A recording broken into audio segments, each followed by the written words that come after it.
Okay, so I'm here to talk about Azure AI, and we've been working for the last, I think, quite a few years on this subject. Feedback. Okay, we've been working on AI and machine learning for a long time at Microsoft. We have entire businesses built on it. Bing, for instance, search runs on ML, and that's a $10 billion business. So it really is sort of quite a big set of investments we've done over time. But lately, in the last 4 or 5 years, we've gotten a lot more of that technology out to customers in the form of Azure. And so I think that's really what I want to talk about. And so we'll start with sort of where a lot of the ML gets done, the research gets done, and that's in our MSR Labs. I think over time, we've sort of built this very, very large set of labs and a huge investment over 25 years on research, and a lot of that research has been going on in ML. And so you can see from this, we've been spending a lot of time in sort of like cognitive work, so human parity in speech and language translation, et cetera. And that's sort of been a key part of some of the research we've done. We have a big research office here, and I'll talk some other work that the research office over here has done that is becoming product. Wow, this is really painful, the feedback. Okay. But the interesting thing is we've been able to take that research into usage inside Microsoft. And so that's been sort of where we sort of road test and sort of fine-tune the work to become hardened and ready for use. And so we've had sort of a lot of this work being put into the biggest businesses, in many cases on Earth. If you look at Office and Bing and Dynamics and Xbox, they are all sort of multi-billion-dollar businesses and big corporations of their own right. And so we have sort of spent a lot of time working with them and really getting road tested. In fact, one of the big things we have at Microsoft is this thing called 1P equals 3P, which is the idea of building the software and technology that is used by Microsoft. You'll also hear the word dogfooding. So we sort of use that internally. We test it out, make it hardened, and then make it available for sale through our third-party mechanism, which is Azure for the platform side. And then you'll also see a lot of this technology show up inside Office and inside Bing as well. So just some vanity stats. We have just a lot of usage on the Azure stack right now. And what we're talking about over here are actually the set of activities that people are doing on the third-party stack, not just internally using it internally. So sort of key part of our message on Azure AI is it's sort of breakthrough research that's been sort of battle tested in first-party use and then now available for third-party use. All right, so with that, I want to talk about two things. We have two sort of, it sort of went a little earlier than I thought. So we have two sort of major go-to-markets on solution areas for AI. One is machine learning, which is sort of the ability to sort of build models and manage models. I'll get to that second. I want to start with AI apps and agents, which is the ability to sort of take some of our pre-built AI and then make it available to you. And we'll sort of give you some examples of customers who are using it in a very simple way. And it's actually one of the best places for startups to start using AI from Microsoft. And we'll give you some examples of that as well. Okay, so what is Azure Cognitive Services, which is the idea of like sort of helping you build your applications and agents, but infusing AI into it. And so we have the sort of the broadest range of pre-built AI that's available both as containers and as managed web services. So if you look at this, we have 5 different categories. The traditional ones around vision and speech and language are the ones that sort of really sort of talk to how to understand the natural world and sort of make sense of it. Then we have sort of the Bing APIs themselves are available for use. That really gives you the ability to sort of inject a number of things inside. So things like auto-suggest and spell check are very, very highly used Bing services that you can just simply embed inside your application.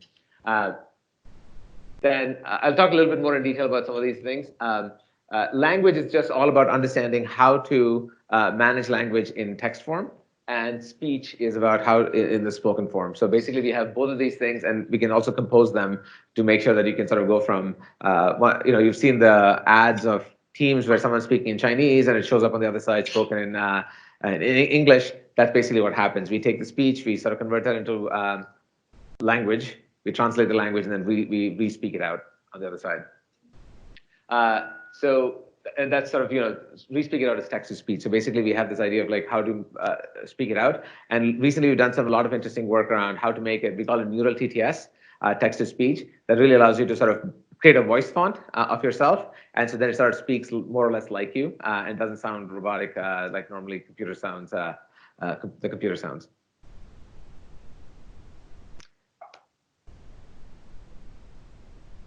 So just let me see here. So the way we use these services is really in the context of transactions. So basically, they're all charged by transaction. So every API call you make, you pay for it. We've been sort of quite. It's one of the first. It was first to market in terms of among the three clouds, and now we have all the three clouds are sort of working on services in the space. A lot of these are the most mature, and we believe they're among the best there is. So 6 billion transactions a month. It just gives you a scale for how much customers are using to drive their business.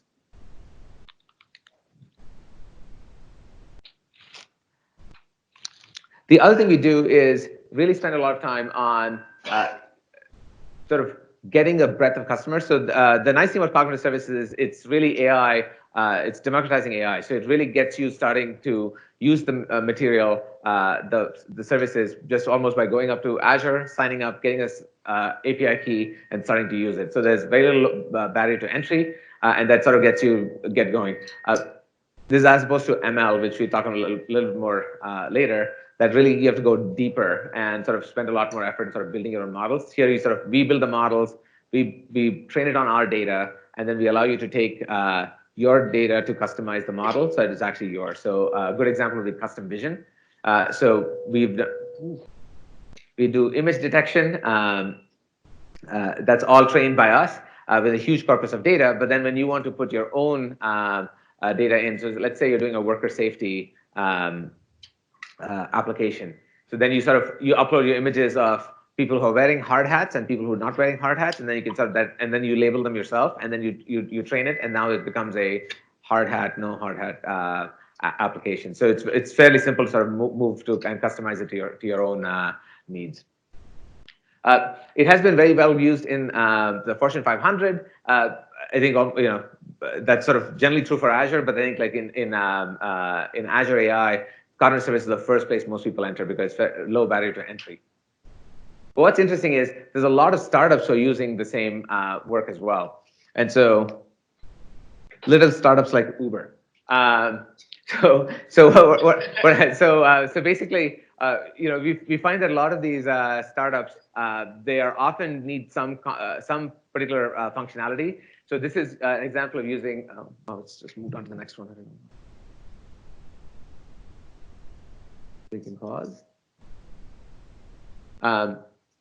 So what happens here is we're sort of making sure that Uber is using this to self-identify the driver so that they can't have one driver send it to get their family members to drive on their behalf. And so what it does is it often asks you to simply take a selfie of yourself, and it checks whether you're the same driver that's on record. So that's what they do. And so fire. It's doing a presentation. It's doing a presentation for me. It's the AI. It's alive. That's bad.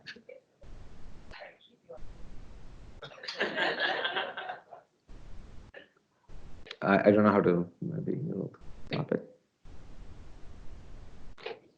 Okay. All right, so that's Uber. There are also examples. Spotify is doing its transcription work with us, and there's a number of these. Etsy is doing translation work with us. So there's just a lot of different companies that are really, as you look at your application, look at where you might want to use AI, and just get an API to do it for you. And so that's really one of the best ways to sort of get started. Since it really wants me to move on, I'm going to move on. Okay, so let me go to the next set of things. So next one is machine learning. So machine learning, how many of you do machine learning in your startup? Okay, a little bit. Excellent. Is it a pain to manage the operations and make everything happen and sort of get them into the application and maintain it? So basically, machine learning platform is what we have built to help with that problem. right? And so basically, we have a cloud-based platform that allows you to sort of completely, as a managed service, do everything you want to do to manage a machine learning life cycle.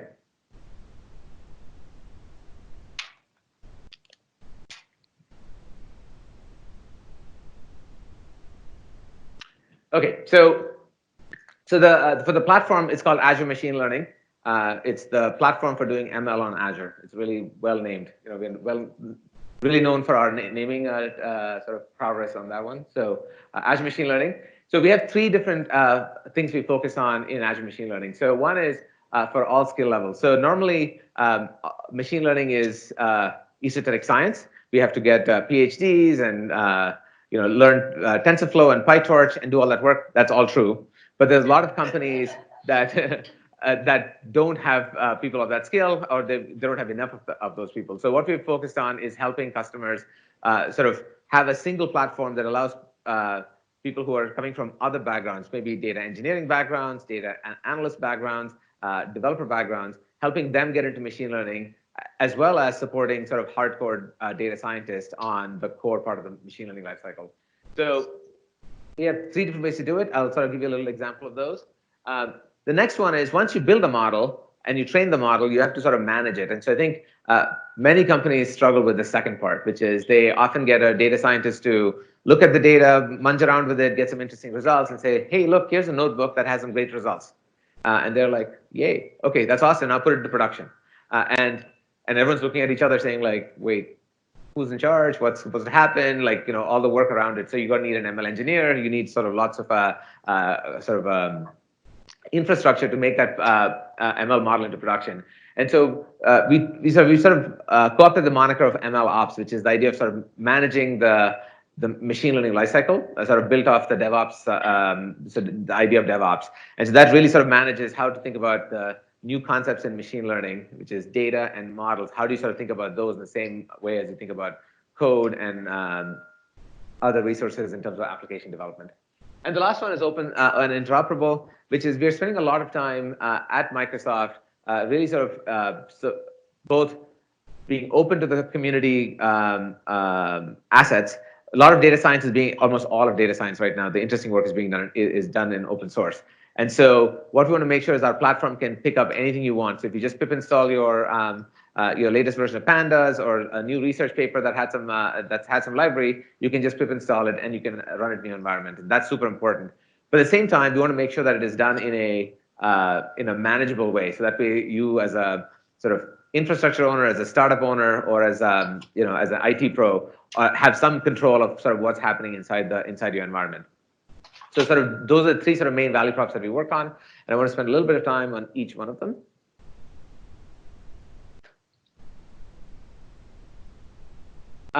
So the first one, I'll sort of go through. There are little videos in each one of them, but I'll sort of talk through each one of them. So the first one is what is called automated machine learning, and so this is sort of a big rage right now in the field of machine learning, which is how can we use machine learning to do machine learning, right? And so basically, what does a machine learning data scientist do in general? They understand the data and they say, what is an appropriate algorithm that we think we can use to train the models? That way it'll sort of do good predictions. They do it and they find that it's good, but not great. So then they go back and they refeaturize the data. They do some more munging of the data to get more. They have some hunches on what they want to do with the data. They might try a different algorithm, and they run the thing again. So what we have done is basically looked at. Remember, I said we have done ML for a long time. So we looked at all those pipelines and all those data sets and the types of data, and we've trained a second model, a meta model, that basically says if you look at data like this and you want this kind of result, it predicts a machine learning pipeline. It says, here's the kind of featureizing you need to do, here's the kind of algorithm you need to try, and here's some hyperparameter tuning you can do. And so we sort of sweep through all of these things using a machine learning model. And so from an end user perspective, it becomes quite easy. So what you do, let me go back here.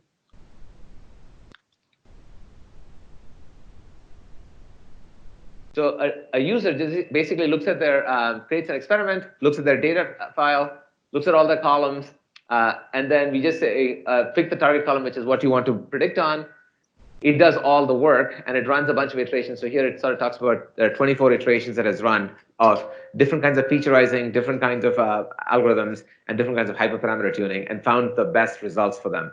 And then it's also looked at just not only individual models, it's also made some ensembles, and then has tried them out as well to say how good are they. So often we'll find ensemble models are the ones that win a lot. So then as a data scientist, you can look at the results and have a really good baseline that says, look, the machine actually got me this far. Now, how much further can I go? So you can optimize it, or if it's close enough, then you're good to go, right? And so it's a great way to get started. We found customers have really, really good way to get started on this journey. So it's a way to sort of get, solve these harder problems without having a lot of skill. You still need skill, but you don't need as much skill as sort of understanding everything. So it sort of reduces the price of entry. The second one is what we call Designer, but we used to call Visual Interface, now it's called Designer. What this does is this is for people who know machine learning, but they're not hardcore coders, right? So they don't write Python all the time, but they have understood the concepts, and this is often people are coming from the data analyst background, so they are familiar with data, they're familiar with statistics, they have read books, they've gone to courses, but they're not quite totally comfortable writing a lot of code. And so this is an example interface that helps you do that. So here, what's happening is we have a full machine learning pipeline that says, let's start with data set, let's split it up, let's use 3 different algorithms like linear regression. I'm going to run through that, and then I'm going to have a validation phase. And so each phase of the machine learning pipeline has been made into a sort of drag and drop interface. And when you do right-click on each one of these, you get some metadata and some way to sort of customize that box, right? So you can say, one of the boxes is actually a splitter that says, I want to split the data for evaluation and for training. And then one of the variables is how much you want to do, 80-20, 90-10. So you can sort of pick you can sort of configure each box in there. And so when this happens, this actually becomes a full experiment. We actually do code split, so it comes out as Python code and it runs against our backend. And then it has the same shape in terms of running the experiment as this one and the final one, which is how do you do it with code.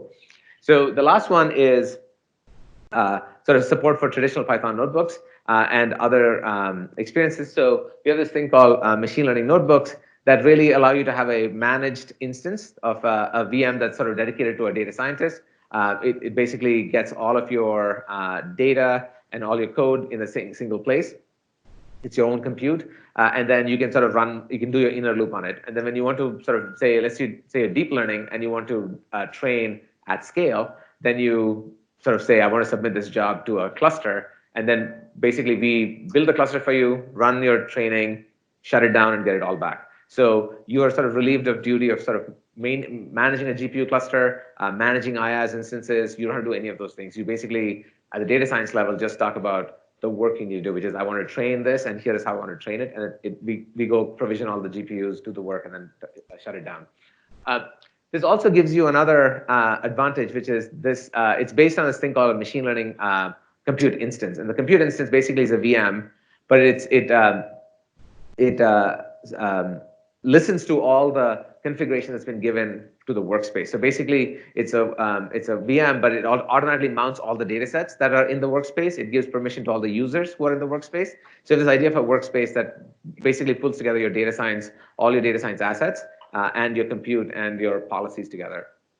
So in enterprises, they really, really love it because that allows IT to say, here is Project X. I want to do a defect finding on PCBs, right? This is one of the customers that we have. And so they go through an analysis to get how much budget the project needs, and then IT just provisions this workspace, and it tells how much quota the data science has. And then they're good to go. So one of the big problems we've had in sort of emerging data science in companies is they have no way to control the quota. So they either are CapEx constrained, which is they have to go get hundreds of thousands of dollars of GPUs and other machines to do data science, in which case they don't have any flexibility, or they go into the cloud and they have no way to control their expense. They're on a job, they forget about it, and literally this happened. They forget about their job, it keeps running, and then they get this huge bill, and they're like, oh, sorry, that was a mistake, we want a refund, right? And we have refunded on some cases, but generally we don't. So basically what we do is we end up sort of putting these features in to say, here's the governance features that allow you to sort of control your costs, for instance. It also allows you to do things like in the VM, shut it down after 30 minutes of idle use, or shut it down between 6 p.m. and 9 a.m. So there's some policies you can do to sort of make sure that you have some control over your data science sort of infrastructure. But the nice thing is, inside this environment, the data scientist is completely free. So they can write any code they want. They can import any code they want. It is all sort of firewall, so to speak. So at this point, what we've done is we've built a model, and we've used 3 different user interfaces, but all of them basically end up doing the same thing, which is pre-process the data, train the model, evaluate the model, and then you're happy that it's a good model. And we capture all the metadata that's happening during your life cycle. So we say, what is your data set? What's the version of your data set? What experiments did you do? How many experiments runs did you have? What are the metrics in each one of these runs? And then when you choose a model, you say this model came from this particular run. And so basically you have this whole lineage of the tracking of how you built the model. Humorous story, like in Bing many years ago, part of the reason we built many of these tools was to support the machine learning needs of Bing. They literally deployed a relevance algorithm to production, and the person who built the algorithm had left the company, and the laptop was recycled, and there was no code. And so we were like, and there was a live site, things happened, and there was just like, there was no way to actually find what to do. And so they had to revert, and they couldn't fix it, and so it was a total disaster. So one of the things we've done is much more strict policies on making sure that we have every model is tracked, it's in GitHub, there is understanding of why you picked the model. So all of that metadata sort of becomes super important as you try to scale a machine learning operation. So this is built to sort of support all of those needs. So now you have a model. So the next question is, how do you put it in production? And so we say ML ops. And so the first thing we do is we try to compare it to how DevOps is done. So DevOps is the white line, and I'm sure most of you do that. Every cloud provider has learned how to do this. Otherwise, you could survive. But there are still a lot of companies who are moving from traditional waterfall-based IT to sort of DevOps. So it's actually a relatively new idea for them. That said, it is sort of the model that all of software development is going to. So we are going to go through sort of like, how do you take sort of collaborate over the code, build the app, test the app, release, and monitor, and then there's a feedback cycle that comes from telemetry. So you want to do the same kind of thing for the machine learning part of it. So you have now machine learning models, you have data sets. So how do you sort of make sure you keep them all into, sort of keep all the code in GitHub? You can share across it. When changes happen, how do you sort of trigger a reproducible ML run? So the idea is that you've trained the model, you made a pipeline that is available, go into validate the model, that is you have to test the model, then deploy, and then monitor the model as well. Unlike code, machine learning models do get bad over time because the data set changes on which it works on, it's different from the data set they trained on, so you have to sort of detect things like data drift and things like that. So what you want to do is you want to get the data back, you want to rerun the test to make sure that the model is behaving as it's supposed to, and if it doesn't, you have to either alert a data scientist to say something's gone wrong, or you can do a retraining run to make sure the model is tuned to the new data, and then you can have a data scientist validate it. So just like how you do with a piece of code, you have to think about models as an asset that is also something that's managed. There's some slightly different techniques to do that, but the whole thing is you want to do this whole thing in circle. And I think this is sort of really good in theory. In terms of doing it all, there's a lot of work involved, a lot of practices you have to change to make sure that happens.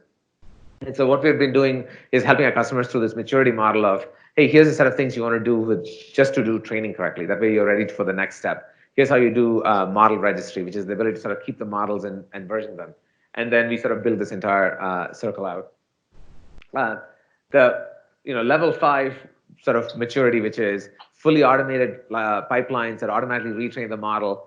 Very, very few people do that. I think people talk about it, but very, very few people do that. We have one for our fraud detection, which is the only place in Microsoft where we literally automatically deploy the model based on new data. Because as we see new fraud coming up, We detect the drift, we retrain the model, and we deploy it back all within like an hour. And so we can sort of catch these new fraud types pretty fast. But generally, what we always do is we retrain the model, and then we send an email or an alert to the data scientist saying your model has been updated. Come and revalidate the model, and then there's a manual sort of deploy process. So that is almost every other model at Microsoft, but there's one that goes out completely automatically. Okay, so the last part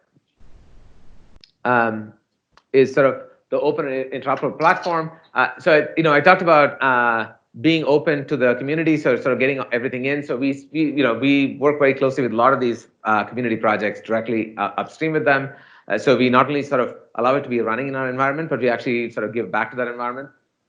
So we have a sort of a lot of work we do with PyTorch and Facebook, MLflow with Databricks, Kubeflow. We're sort of doing a bunch of work with Google. Horribot, actually, this is no longer coming. It actually, we released it at the end of the last year.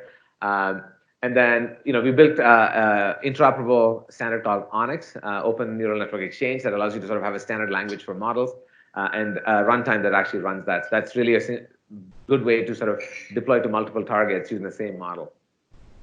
And a number of other ones as well, including things like MLPerf, which is a industry-wide consortium where we are trying to define the new TPC for models. So how do you sort of look at models and look at compare the clouds in a consistent way? So we're working with Facebook and Amazon and Google in sort of defining those tests that we can sort of say, look, everyone can believe what it does, and here's how much it costs. So that, in a nutshell, is open and interoperable. So I'm going to stop for a second over here and see whether there's questions, because then the next section is slightly different, which is around how to do. Pardon? Okay. Oh, in which case, let me just. We don't have time? Yeah, we're later. Okay. Oh, wow. Okay. So then in that case, let me just stop over here and ask for questions.